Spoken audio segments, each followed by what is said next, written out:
Is that you? Ako nga to, Ruth. Bakit, Ruth?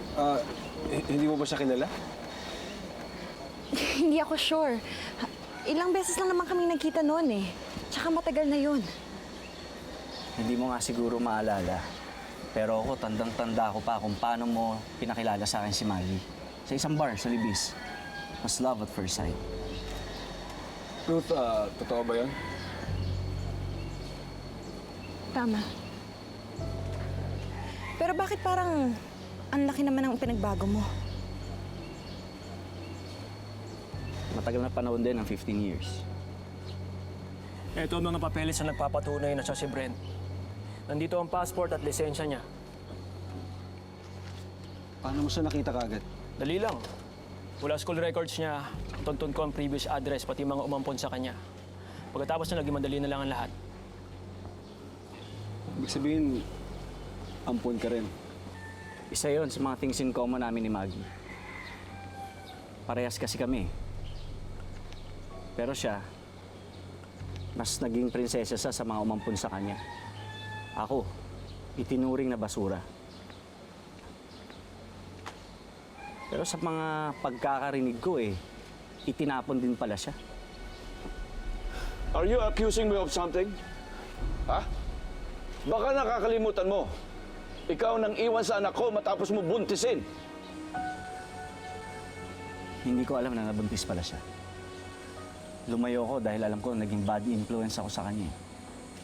Hindi masama ang intention ko kaya ako lumayo. Kung alam ko lang nabuntis siya, hindi na sana ako umalis.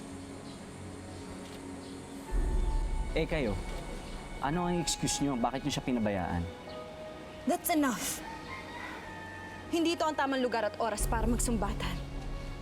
Let's talk somewhere more private. Hindi na kailangan malaman pa ng iba yung baho ng pamilya natin. Ang buti pa nga, lumipat na tayo sa loob. Sandali. Bago kayo umalis, pwede ko bang malaman kung sino sa kanila ang anak ko? Yan ang dahilan kung bakit ka namin pinahanap. Para masagot din yung tanong mo. Gusto namin malaman kung sino sa kanilang tatlo ang totoong anak ni Maggie. Karen, tatay mo. Tay? Huwag presumida.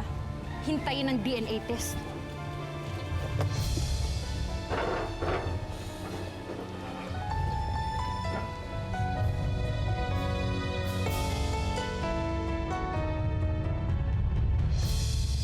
Dante, pakibilis-bilisan nga mag-drive.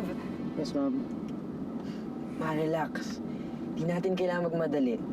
Alam mo, kung totoo yung text ni Uncle Abel na hawakan nila sina Brent, hindi naman na siguro papakawalan yun, di ba? Because I can't wait to see him. Kung siya nga si Brent, matatapos na rin to lahat, finally.